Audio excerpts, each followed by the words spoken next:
नमस्कार दोस्तों, मैं दुतिका आपके अपने YouTube चैनल साहित्य के पंचरत्न में आप सभी लोगों का एक बार फिर से हार्दिक दिल से आप सभी का हार्दिक स्वागत करती हूँ।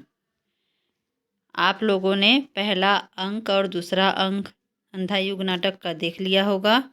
आज हम लोग अंधा युग नाटक का तीसरा अंक देखेंगे। तो चलिए दोस्तों देखते हैं अंधा युग नाटक तीसरा अंक। अश्वत्थामा का अर्धसत्य। तो यहाँ पर कथा गायन होता है।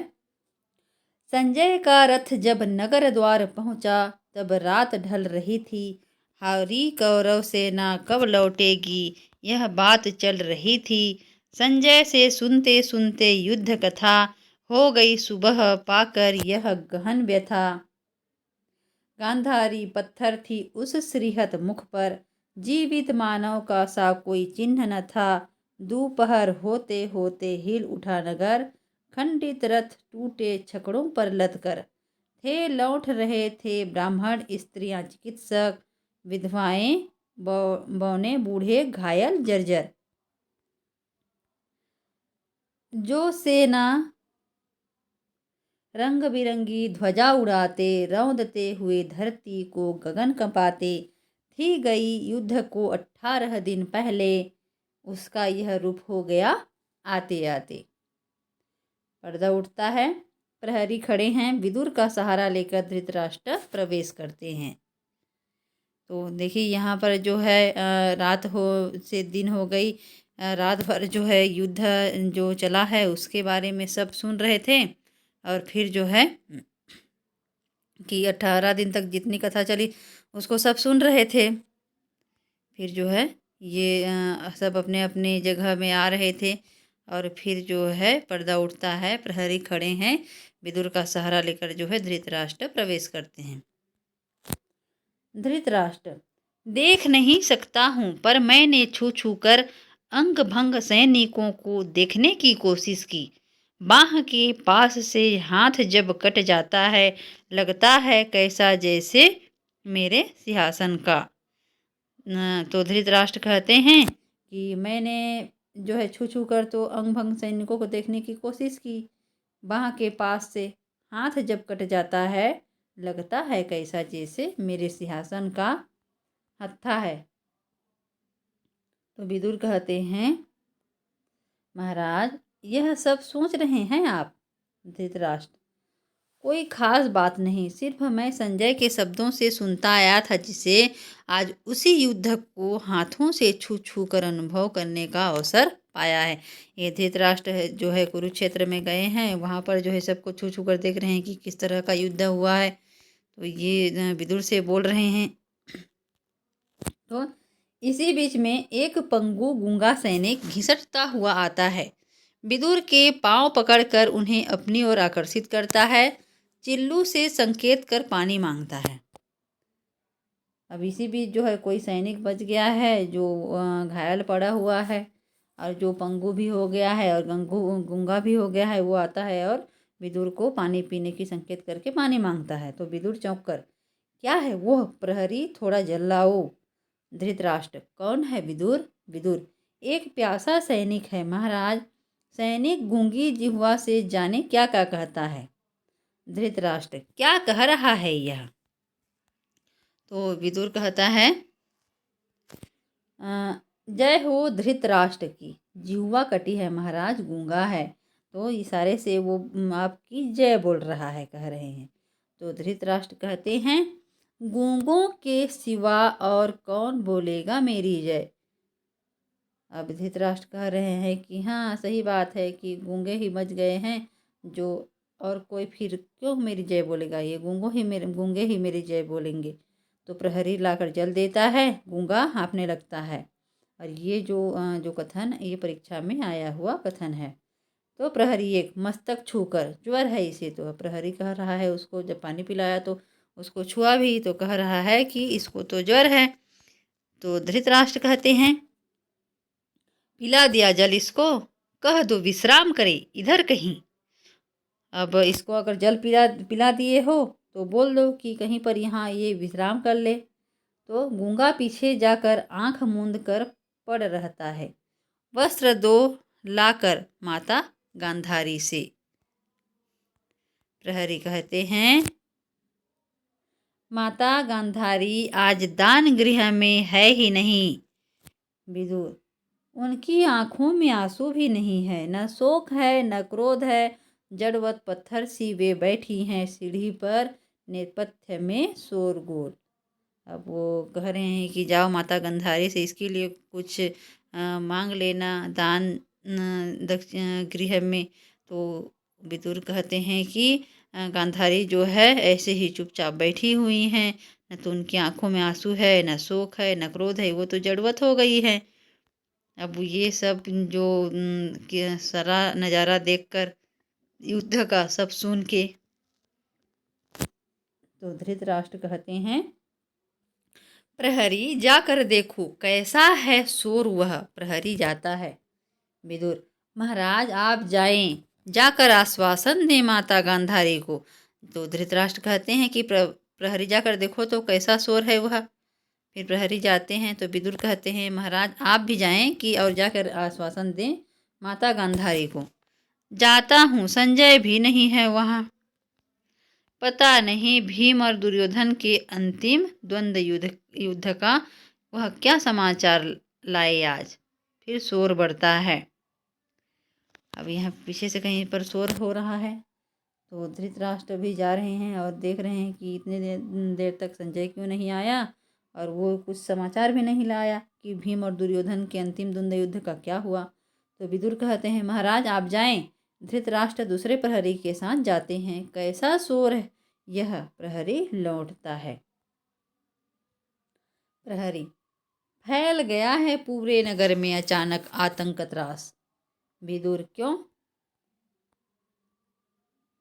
तो प्रहरी एक कहता है, अपनी हारी घायल सेना के साथ साथ कोई विपक्षी योद्धा भी चला आया है नगरी में। और अपनी जो हारी हुई सेना है, घायल सेना, उसके साथ कोई विपक्ष का कोई योद्धा भी साथ में आ रहा है। अस्त्रों से सज्जित है, अस्त्रों से सज्जित भी है। दैत्य के आकार का है, दैत्याकार योद्धा वह। जनता कहती है वह नगर को लूटेगा। दूसरा प्रहरी लौट आता है। तो विदुर कहते हैं, छी, यह सब मिथ्या है, क्या बात कर रहे हो? मैं खुद जाकर उसको देखूंगा। रक्षा करो तुम राजकक्ष की। तो यहाँ पर तुम जो है राजकक्ष को देखो, मैं जा रहा हूँ, देखता हूँ क्या हो रहा है उधर। और जाते हैं। तो प्रहरी दो, क्या तुमने देखा था अपनी आंखों से उस योद्धा को? प्रहरी एक, मायावी है वह, रूप धारण करता है नित नए नए। बंद कर दिया जब रक्षण करने नगर द्वार, धारण कर रूप एक गृध्र का। बंद नगर द्वारों के ऊपर से उड़कर चला आया और लगा खाने छत पर सोए बच्चों को। अब ये सब अनुमान लगा रहे हैं कि ये जो आया हुआ है नया विपक्षों से, वो जो है आके गिद्ध के जैसे दिख रहा है, दैत्य के आकार का। और अगर पट को बंद कर दे रहे हैं तो ऊपर से आकर भी बच्चों को खा रहा है। प्रहरी दो, बंद करो जल्दी से द्वार पश्चिम के। हम जल्दी जल्दी ये सब द्वार को बंद करने के लिए बोल रहे हैं।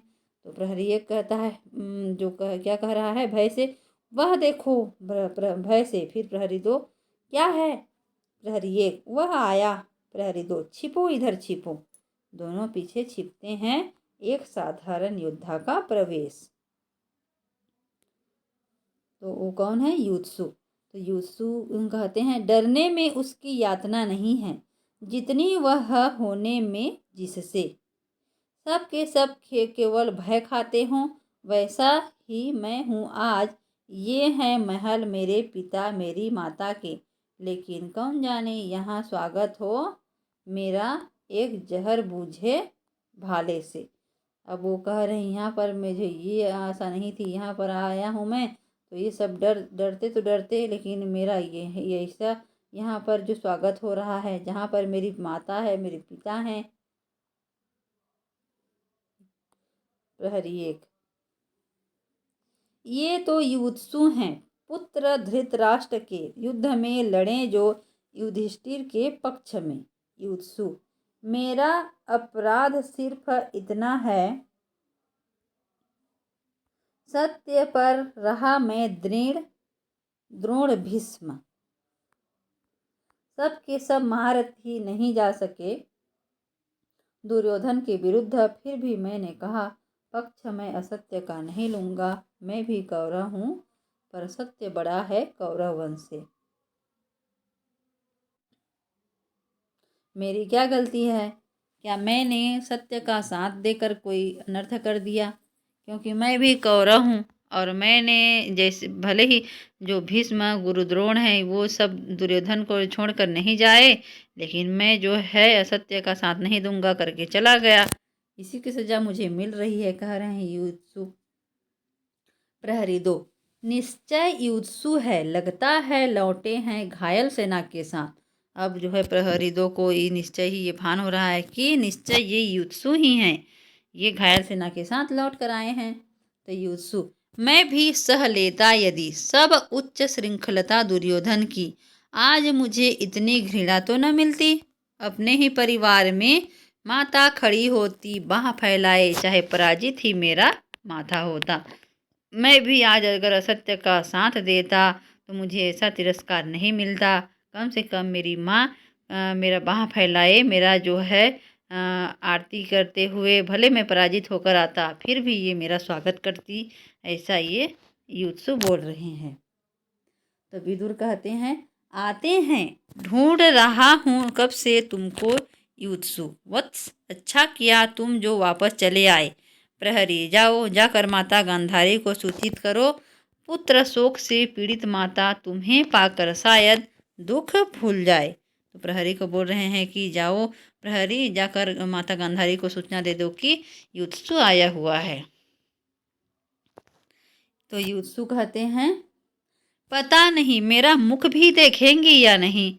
विदुर, ऐसा मत कहो, कौरव पुत्रों की इस कलुषित कथा में एक तुम हो केवल जिसका माथा गर्वोन्नत है। सभी कौरव पुत्रों से जो है एक तुम ही तो हो जिसका माथा जो गर्व से ऊंचा हुआ है। तो तुमको देखकर क्यों ऐसा कुछ कहेगी? क्यों तुमको देखकर वो घृणा करेंगी, है ना? तो युत्सु जो है कटुता से हंसकर, इसीलिए देखकर मुझे आता बंद कर लिए पट नागरिकों ने। सब ने कहा वह है मायावी शिशु भक्ति दैत्याकार गृद्धवत। इसीलिए जो है जो नगरी में जितने लोग हैं उन्होंने मुझे देखकर अगर अपने द्वार बंद कर लिए, मुझे दूसरे दूसरे नाम से बुला रहे हैं। अगर मैं सही रहता तो ये सब ऐसे क्यों करते? तो विदुर कहते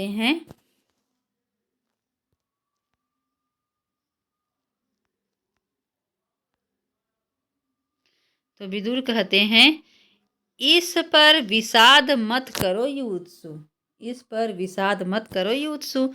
अज्ञानी भय डूबे साधारण लोगों से यह तो मिलता ही है सदा उन्हें, जो कि एक निश्चित परिपाटी से होकर पृथक अपना पथ अपने आप निर्धारित करते हैं। प्रहरी के साथ गांधारी का प्रहरी तो जो समझा रहे हैं विदुर युत्सु को कि ऐसा मत बोलो कि तुमने जो है अपना पथ का अपना कर्तव्य निभाया है।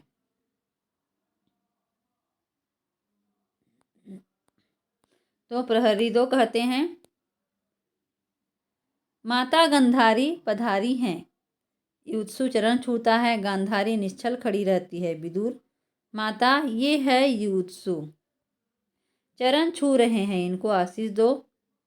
तो गांधारी क्षण भर चुप रहकर उपेक्षा से कहती हैं, पूछो विदुर इससे कुशल से है। अब उसको ताना मार रहे हैं, उससे खुद बात नहीं कर रही हैं। युत्सु और विदुर चुप रहते हैं। बेटा, भुजाएं ये तुम्हारी पराक्रम भरी, थका तो नहीं अपने बंधुजनों का वध करते करते? पर एक क्षण के लिए चुप हो जाता है वातावरण, शांत सब के सब। पांडव के शिविरों के वैभव के बाद तुम्हें अपना नगर तो श्रीहद सा लगता होगा। फिर से चुप। चुप क्यों हो? थका हुआ होगा यह। विदुर इसे फूलों की सैया दो। कोई पराजित दुर्योधन नहीं है यह, सोए जो जाकर सरोवर की कीचड़ में। फिर एक क्षण के लिए चुप। चुप क्यों है विदुर यह, क्या मैं माता हूँ इसके शत्रुओं की इसीलिए जाने लगती हैं। प्रहरी चलो। अब ये ताना मार रही हैं, इसको पूछ रही हैं कहीं ये अपने बंधुजनों का जो है वध किया तो इसको तो अच्छा ही लग रहा होगा, थक गया होगा, तो इसको अच्छे से इसका आदर सत्कार करो, ऐसे ताना मार रही हैं। विदुर, माता यह शोभा नहीं देता तुम्हें, माता रुकती नहीं चली जाती हैं। युत्सुक, यह क्या किया माँ ने, यह क्या किया। विदुर सिर झुकाकर बैठ जाता है। अच्छा था यदि मैं कर लेता समझौता असत्य से। माँ ने मुझको यह क्या कर दिया विदुर जी, अगर मैं जो है असत्य का साथ देता वही अच्छा था, ये युत्सु सोच रहे हैं। तो विदुर कहते हैं लेकिन वह कोई समाधान तो नहीं था समस्या का।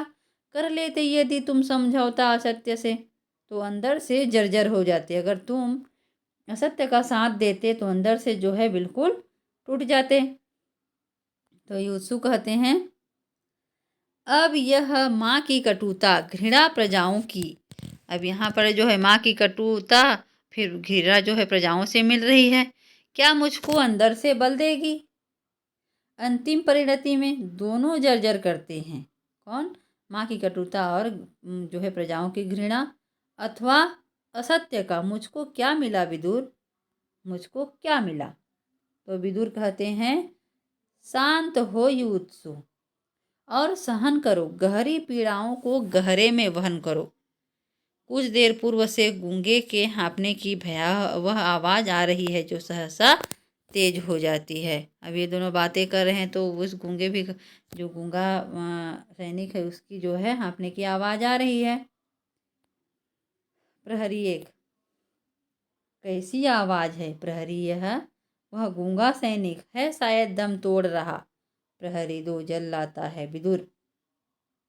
यह लो युत्सु उसे जल दो और स्नेह दो, मर्तों को जीवन दो, झेलो कटुताओं को। तब जो है ये विदुर जो है युत्सु को जल पिलाने के लिए बोलते हैं। युत्सु गूंगे के पास जाकर, गोद में रखो सर, मुंह खोलो ऐसे, हाँ खोलो आंखें। अब ये सैनिक को बोल रहे हैं कि अपना जो है गोद मेरे जो है मेरे गोद में अपना जो है सर रखो और मुंह खोलो, फिर मैं पानी पिलाऊंगा, आंखें खोलो। तो गूंगा आंख खोलता है, पानी मुंह से लगाता है, सहसा वह चीख उठता है, गिरता पड़ता हुआ घिसटता हुआ भागता है। अब ये युत्सु को देखकर डर जाता है। प्रहरी तो यह क्या हुआ। तो युत्सु कहते हैं मैं ही अपराधी हूँ, यह एक अश्वारोही कौरव सेना का, मेरे अग्निवाणों से झुलस गए थे घुटने इसके। अब मैंने ही इसको जो है अग्निवाण चलाया था, तभी इसके घुटने झुलस गए थे। नष्ट किया है खुद मैंने जिसका जीवन, वह कैसे अब मेरा ही करुणा स्वीकार करे। मेरी यह परिणति है, स्नेह भी अगर मैं दूं तो वह स्वीकार नहीं औरों को। व्यास तो ये कह रहे हैं कि जो मैंने ही इसको मारा है तो ये कैसे मेरी करुणा को स्वीकार करेगा। व्यास ने कहा मुझसे, कृष्ण जिधर होंगे जय भी उधर होगी। जय है यह कृष्ण की जिसमें मैं बधिक हूँ, मातृवंचित हूँ, सबकी घृणा का पात्र हूँ। जब व्यास ने कहा था कि कृष्ण जहाँ पर रहेंगे उधर की जय होगी, तो मैं असत्य की जो है तरफ चला गया, मतलब सत्य की तरफ चला गया।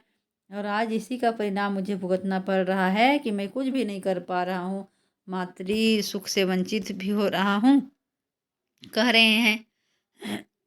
तो विदुर कहते हैं आज इस पराजय की सेवा में पता नहीं जाने क्या झूठ पड़ गया कहाँ। सब के सब कैसे उतर आए हैं अपनी धुरी से आज, एक कर सारे पहिए हैं उतर गए जिससे वह बिल्कुल निकम्मी धुरी। तुम हो क्या तुम हो प्रभु, सहसा अंतःपुर में भयंकर आर्तनाद।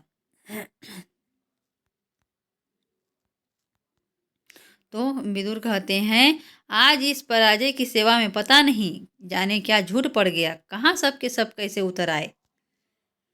अपनी धुरी से आज एक एक सारे पहिए हैं उतर गए, जिससे वह बिल्कुल निकम्मी धुरी तुम हो। क्या तुम हो प्रभु? अब प्रभु को ये याद कर रहे हैं कैसा ये सब हो रहा है। तो युत्सु कहते हैं, यह क्या हुआ विदुर? विदुर, प्रहरी जरा देखो तुम। प्रहरी एक जाकर तुरंत लौटता है। प्रहरी एक, संजय यह समाचार लाए हैं। विदुर आकुलता से, क्या? तो युत्सुक, प्रहरी एक, द्वंद्व युद्ध में राजा दुर्योधन पराजित हुए। कि जो है ये संजय जो है समाचार लाए हैं कि द्वंद्व युद्ध में जो है राजा दुर्योधन पराजित हो गए हैं। विदुर और युत्सु झपट कर जाते हैं। आर्तनाद बढ़ता है। पीछे से कोई घोषणा करता है, राजा दुर्योधन पराजित हुए। पीछे का पर्दा उठने लगता है। पांडवों की समेत हर्ष ध्वनि और जयकार सुन पड़ती है। वन पथ का दृश्य है। धनुष चढ़ाए भागते हुए कृतवर्मा तथा कृपाचार्य आते हैं। तो कृतवर्मा कहते हैं, यहीं कहीं छिप जाओ। अब ये सब गए थे युद्ध को देखने और भागते हुए आ रहे हैं, और दोनों जो है एक दूसरे कह रहे हैं कि यहाँ पर कहीं छुप जाओ। तो कृतवर्मा कहते हैं, यहीं कहीं छिप जाओ कृपाचार्य। शंख ध्वनि करते हुए जीते हुए पांडवगण लौट रहे हैं अपने शिविरों में। तो कृपाचार्य कहते हैं, ठहरो, उठाओ धनुष, वह आ रहा है कौन? पहले रुको तो जरा, कौन आ रहा है देख लेते हैं। अपना धनुष उठाए रखो। तो कृतवर्मा कहते हैं, नहीं नहीं, वह अश्वत्थामा है। छद्म वेश धारण कर दिखने गया था युद्ध दुर्योधन भीम का। अश्वत्थामा का प्रवेश। यहाँ पर ये प्रश्न पूछा जाता है कि अश्वत्थामा जो है भीम और दुर्योधन का युद्ध किस रूप में देखने गया था? तो छद्म रूप में देखने गया था। तो अश्वत्थामा का प्रवेश होता है।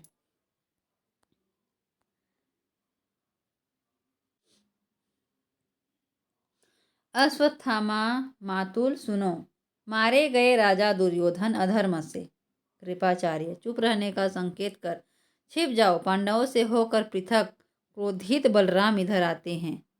अब जो छुपने के लिए कह रहे हैं अश्वत्थामा को, और इधर से जो है क्रोधित बलराम जो है पांडवों से अलग होकर इधर आ रहे हैं, ऐसे कह रहे हैं। तो कृतवर्मा नेपथ्य की ओर देखकर, कृष्ण भी है उनके साथ। कृपाचार्य, सुनो, ध्यान देकर सुनो कि वो लोग क्या बातें कर रहे हैं। तो बलराम जो है केवल नेपथ्य से, नहीं नहीं नहीं, तुम कुछ भी कहो कृष्ण, निश्चय ही भीम ने किया है अन्याय आज। उसका अधर्मवार अनुचित था। कृपाचार्य, तो वो कह रहे हैं कि कृष्ण समझा रहे हैं, तो वो कृष्ण को कह रहे हैं कि तुम कुछ भी कहो कृष्ण, निश्चय ही भीम ने किया है अन्याय आज। उसका अधर्मवार अनुचित था। तो कृपाचार्य कहते हैं, जाने क्या समझा रहे हैं कृष्ण। तो बलराम ने पथोस्वर, पांडव संबंधी हैं तो क्या कौरव शत्रु से? बलराम कहते हैं कि क्या जब पांडव संबंधी हैं तो क्या कौरव शत्रु थे?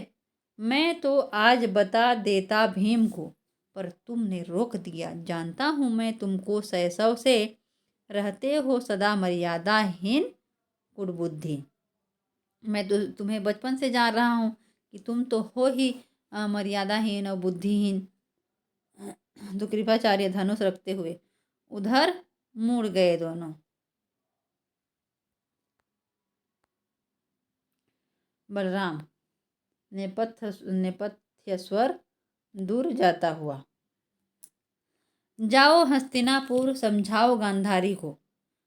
तो वो कृष्ण कैसे कह रहे हैं कि जाओ हस्तिनापुर और समझाओ गांधारी को। कुछ भी करो कृष्ण, लेकिन मैं कहता हूँ सारी तुम्हारी कुटबुद्धि और प्रभुता के बावजूद शंख ध्वनि करते हुए अपने शिविरों को जो जाते हैं पांडवगण, जो तुम्हारी जो प्रभुता और कुटबुद्धि की वजह से जो शंख ध्वनि करते हुए पांडवगण अपने शिविर को जाते हैं, वे भी निश्चय ही मारे जाएंगे अधर्म से। अश्वत्थामा दोहराते हुए, वे भी निश्चय मारे जाएंगे अधर्म से। कृपाचार्य, वत्स, किस चिंता में लीन हो? तो अश्वत्थामा कहता है, वे भी निश्चय मारे जाएंगे अधर्म से। सोच लिया मातुल, मैंने बिल्कुल सोच लिया, उनको मैं मारूंगा, मैं अश्वत्थामा उन नीचों को मारूंगा। वो कह रहा है अश्वत्थामा कि वो भी अधर्म से मरे हैं, जैसे उन्होंने दुर्योधन को मारा है, मैं उनको मारूंगा। तो कृतवर्मा कहते हैं व्यंग से, जैसे तुमने मारा था वृद्ध याचक को। अश्वत्थामा चिढ़कर, हाँ बिल्कुल वैसे ही, जब तक निर्मूल नहीं कर दूंगा मैं पांडव वंश को। कृतवर्मा, लेकिन अश्वत्थामा, पांडव पुत्र बूढ़े नहीं हैं, निहत्थे भी नहीं हैं, अकेले भी नहीं हैं, खत्म हो चुका है यह लज्जाजनक युद्ध। अपनी अधर्मयुक्त उज्ज्वल वीरता कहीं और आजमाओ हे पराक्रम सिंधु। तो कह रहा है कि कैसे तुम उसको मार सकते हो? क्या वो लोग बूढ़े हो गए हैं, या फिर निहत्थे हैं, या फिर उनके पास कुछ भी साधन नहीं है जो तुम उनको मार दोगे? तो अश्वत्थामा कहता है, प्रस्तुत हूँ उसके लिए मैं भी कृतवर्मा। व्यंग मत बोलो, उठाओ शस्त्र, पहले तुम्हारा करूँगा वध, तुम जो पांडवों के हितैषी हो। अगर ऐसा बोल रहे हो कृतवर्मा, तो सबसे पहले मैं तुम्हारा वध कर दूंगा, उसके बाद फिर मैं पांडवों का वध करूंगा, क्योंकि तुम तो पांडवों के हितैषी हो। कृपाचार्य डांट कर, अश्वत्थामा रख दो शस्त्र, पागल हुए हो क्या? कुछ भी मर्यादा बुद्धि तुम में क्या शेष नहीं? कि कैसे बातें कर रहे हो? क्या कुछ भी तुमने मर्यादा जैसी बुद्धि नहीं है जो ऐसी बात कर रहे हो? तो अश्वत्थामा कहते हैं, सुनते हो पिता, मैं इस प्रतिहिंसा में बिल्कुल अकेला हूँ। तुमको मारा धृष्टद्युम्न ने अधर्म से, भीम ने दुर्योधन को मारा अधर्म से। दुनिया की सारी मर्यादा बुद्धि केवल इस निम्पट अनाथ अश्वत्थामा पर ही लादी जाती है। कृपाचार्य, और तब जो है ये कह रहे हैं कि अश्वत्थामा कि मेरे साथ में कोई नहीं है। सुन रहे हो पिताजी, मैं अब आपकी जो वध का बदला मैं अकेले ही लूँगा। तो कृपाचार्य कहते हैं, बैठो, इधर बैठो वत्स, हम सब हैं साथ तुम्हारे इस प्रतिहिंसा में, किंतु यदि छिप कर आक्रमण के सिवा कोई दूसरा पथ निकल आए, हम तुम्हारे साथ हैं। अगर ऐसे पीछे से वार करने के सिवा कोई और दूसरा पथ निकल आए तो अच्छा है, सोचो पहले ठंडे दिमाग से। तो अश्वत्थामा कहता है, दूसरा पथ? पांडवों ने क्या कोई दूसरा पथ छोड़ा है? पांडवों की मर्यादा मैंने आज देखी द्वंद्व युद्ध में, कैसे अधर्मयुक्त वार से दुर्योधन को नीचे गिरा दिया भीम ने। कैसे अधर्म से जो है, अधर्म से ये भीम ने दुर्योधन को नीचे गिरा दिया। टूटी जांघों, टूटी कोहनी, टूटी गर्दन वाले दुर्योधन के माथे पर रखकर पांव पूरा बोझ डाले हुए भीम ने बाहें फैलाकर पशुवत घोर नाद किया। कैसे दुर्योधन की दोनों कनपटियों पर दो दो नसें सहसा फूली और फूट गई। कैसे होंठ खींच आए, कैसे होंठ खींच आए, टूटी हुई जांघों में एक बार हरकत हुई। आंखें खोल दुर्योधन ने देखा अपनी प्रजाओं को, बस करो अश्वत्थामा। कृपाचार्य, बस करो अश्वत्थामा, शायद तुम्हारा ही पथ एकमात्र संभव पथ है। अश्वत्थामा, मातुल फिर तुमको शपथ है, मत देर करो, शायद अभी जीवित है दुर्योधन,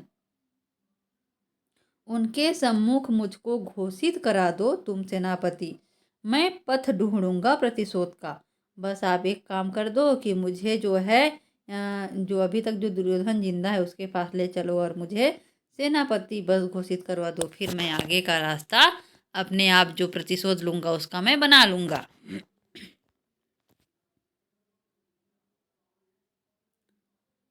तो कृपाचार्य कहते हैं, चलो कृतवर्मा तुम भी चलो। तो कृतवर्मा कहता है नहीं, मुझे रहने दो, जाओ तुम। कृपाचार्य और अश्वत्थामा जाते हैं। तो कृतवर्मा चले गए दोनों। कायर नहीं हूँ मैं, दुख है मुझे भी दुर्योधन की हत्या का, किंतु यह कैसा विभत्स आडंबर है। हड्डी हड्डी जिसकी टूट गई है, वह हारा हुआ दुर्योधन करेगा नियुक्त इस पागल को सेनापति, जिसकी सेना में है शेष बचे केवल दो, बूढ़े कृपाचार्य और कायर कृतवर्मा। यह है अक्षौहिणी कौरव सेना की परिणति। जाने दो कृतवर्मा, मौन रहो। पक्ष लिया है दुर्योधन का तो अपनी अंतिम सांसों तक निर्वाह करो। अकेले कृपाचार्य का प्रवेश। आ गए कृपाचार्य। तो यहाँ पर कृतवर्मा कहते हैं कि मैं भी कोई कायर नहीं हूँ, कैसे मैं उसके पास जाऊँ, कैसे वो वहाँ पर मैं देख सकूँगा कि कैसे जो है दुर्योधन उसको टूटी हुई हड्डियों से उसको सेनापति बना पाएगा। तो कृपाचार्य कहते हैं, इसी बीच जो है कृपाचार्य आ जाते हैं। तो देख नहीं सका मैं और देर तक वह भयानक दृश्य। अब ये गए हैं वहाँ पर, जो है ये नहीं देख सकते हैं उनको, कैसे एकदम लहूलुहान पड़े हुए हैं। कोटर से झांक रहे थे दो खूंखार गिद्ध, इस झाड़ी से उस झाड़ी में थे घूम रहे गीदड़ और भेड़िए, जीभे निकाले लोलुप नेत्रों से देखते हुए अपलक राजा दुर्योधन को। किस तरह से जो इधर उधर सब जानवर जो फैले हुए हैं। तो कृतवर्मा व्यंग से, फिर कैसे सेनापति अश्वत्थामा का अभिषेक हुआ। जब इतना ये सब हो रहा है तो कैसे अश्वत्थामा का अभिषेक हुआ। तो कृपाचार्य बोले वे कृपाचार्य तुम हो विप्र। तो दुर्योधन ने कहा कि कृपाचार्य आप विप्र हैं, यहाँ जल नहीं है, तुम श्वेत जल से ही कर दो अभिषेक वीर अश्वत्थामा का। यहाँ पर तो जल नहीं है, तुम ऐसे श्वेत जल से ही अश्वत्थामा का जो है अभिषेक कर दो। कैसे उठाऊं हाथ अपना, आशीष को झूल गई हैं बाहें कंधों के पास से। अब जो है मैं कैसे उठा सकता हूँ अपना हाथ। मैं निर्जीव हाथ उनका उठाया, और फिर मैंने उनका जो हाथ जो है निर्जीव हाथ उठाया आशीर्वाद मुद्रा में, किंतु घोर पीड़ा से आशीर्वाद के बजाय हृदय विदारक स्वर में वे चीख उठे। अब इतना दर्द में है कि वो हाथ भी नहीं उठा पा रहे हैं। तो फिर अश्वत्थामा प्रवेश करते हुए, पर जीवित रहते रहेंगे भी, उन्होंने कहा है। अश्वत्थामा जब तक प्रतिशोध का न दोगे संवाद मुझे, तब तक जीवित रहूंगा मैं, चाहे मेरे अंग अंगी सारे वन पशु चबा जाएं। सुनते हो कृतवर्मा, कल तक मैं लूंगा प्रतिशोध, सेना यदि छोड़ जाए तब भी अकेला मैं। कृतवर्मा लेटते हुए। अब वो अश्वत्थामा कह रहे हैं कि जो है दुर्योधन जो है मेरे आते तक, मेरे प्रतिशोध लेते तक ये जिंदा रहेंगे। तो कृतवर्मा क्या करते हैं लेटते हुए, मैं भी तुम्हारे साथ सेनापति उब की जमुआई। कृपाचार्य, अब तो कम से कम विश्राम हमें करने दो। अश्वत्थामा नए स्वर में, सो जाओ आज रात। सैनिकगण, कल सेनापति अश्वत्थामा बतलाएगा तुमको क्या करना है। तो कह रहे हैं अब इनके जो सेना में दो ही बच गए हैं, तो कहते हैं कि आप लोग सो जाइए, अब कल सुबह मैं सेनापति बना तो मैं तुमको बताऊंगा कि क्या करना है। कृतवर्मा कृपाचार्य विश्राम करते हैं। अश्वत्थामा धनुष लेकर पहरा देता है। फिर अश्वत्थामा, कितना सुनसान हो गया है वन, जाग रहा हूँ केवल मैं ही यहाँ, इमली के बरगद के पीपल के पेड़ों की छायाएं सोई है। धीरे धीरे स्टेज पर अंधेरा होने लगता है। वन में सियारों का रोदन सुनाई पड़ता है, पशुओं के भयानक स्वर बढ़ते हैं। स्टेज पर बिल्कुल अंधेरा है, केवल अश्वत्थामा के टहलते हुए आकार का भास होता है।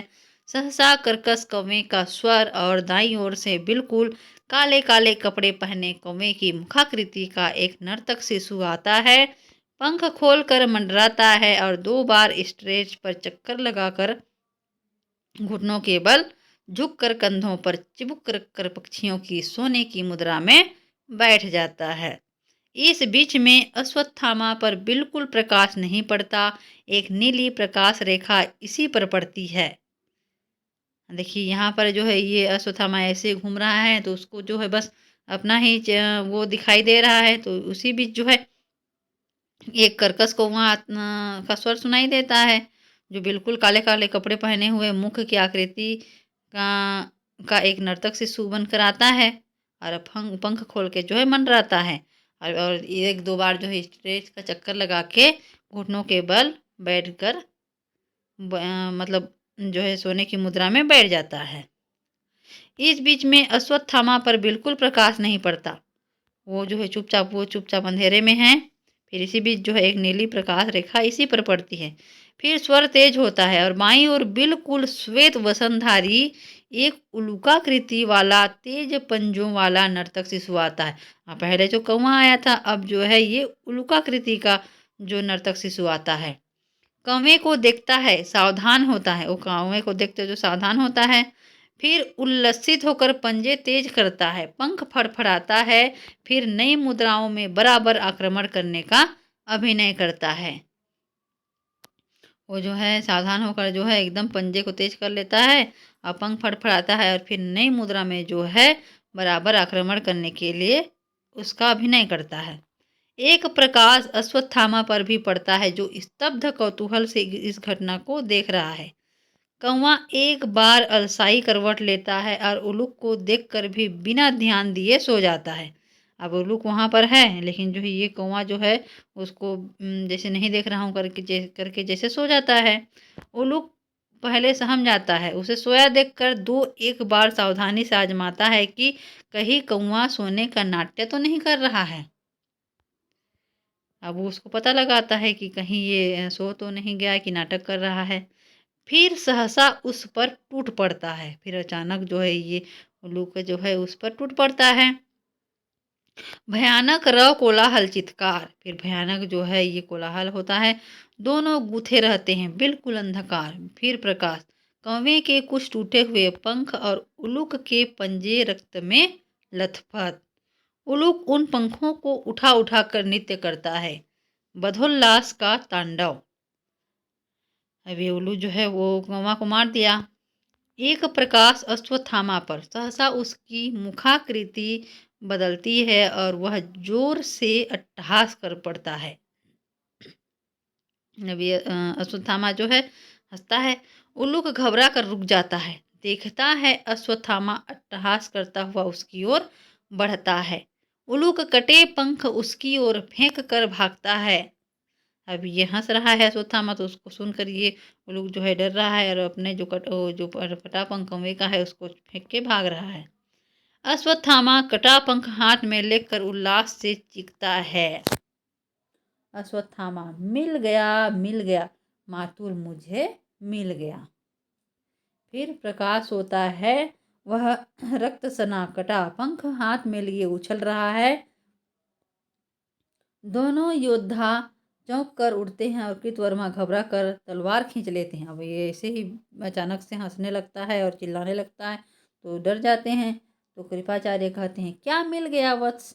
अश्वत्थामा, मातुल, सत्य मिल गया बराबर अश्वत्थामा को। कृतवर्मा, यह घायल कटा पंख। अश्वत्थामा, जैसे युधिष्ठिर का अर्ध सत्य घायल और कटा हुआ। कृपाचार्य, कहाँ जा रहे हो तुम? अश्वत्थामा, पांडव शिविर की ओर। नींद में निहत्थे अचेत पड़े होंगे सारे विजयी पांडवगण। वो भी ऐसे कौवे की तरह सोए होंगे। अपना कमरबंद कसता है। कृपाचार्य, अभी? तो कृपाचार्य कहते हैं जो अभी। तो अश्वत्थामा कहता है, बिल्कुल अभी, वे सब अकेले हैं। कृष्ण गए होंगे हस्तिनापुर गांधारी को समझाने। इससे अच्छा अवसर आखिर मिलेगा कब? कृतवर्मा, यह सेनापति का आदेश है। अश्वत्थामा, बिना सुने, तुमने कहा था नरों व कुंजरों व कुंजर की भांति मैं केवल पदाघातों से चूर करूंगा धृष्टद्युम्न को। पागल कुंजर से कुचली कमल कली की भांति छोड़ूंगा नहीं उत्तरा को भी, जिसमें गर्भित है अभिमन्यु पुत्रा पांडव कुल का भविष्य। मैं सबको मार डालूंगा, यहाँ तक उत्तरा का गर्भ भी नष्ट कर दूंगा, जिसमें पांडव कुल का भविष्य है। तो कृपाचार्य कहते हैं नहीं नहीं नहीं, यह मैं नहीं होने दूंगा। अश्वत्थामा होकर रहेगा यह, साथ नहीं दोगे तो अकेले मैं जाऊंगा जाऊंगा जाऊंगा। फिर कृतवर्मा पीछे पीछे सिर झुकाए जाता है। फिर कृपाचार्य रुको किंतु सोचो अश्वत्थामा। अश्वत्थामा बिना सुने चला जाता है। कृपाचार्य पीछे पीछे पुकारते हुए जाते हैं, अश्वत्थामा अश्वत्थामा अश्वत्थामा। यह ध्वनि धीरे धीरे दिगंत में खो जाती है। 3 रथों की घरघराहट और घोड़ों की टापें शेष बचती है। पर्दा गिरता है। तो ये अश्वत्थामा जो है उनको मारने चला गया है। कितना भी ये कृपाचार्य रोकते हैं फिर भी वो नहीं रखता, तो सभी चले जाते हैं। तो हमारा यहीं पर जो है ये अंधा युग का तृतीय अंक समाप्त होता है। और इसके बाद जो है पहला दूसरा तीसरा अंक हो गया है।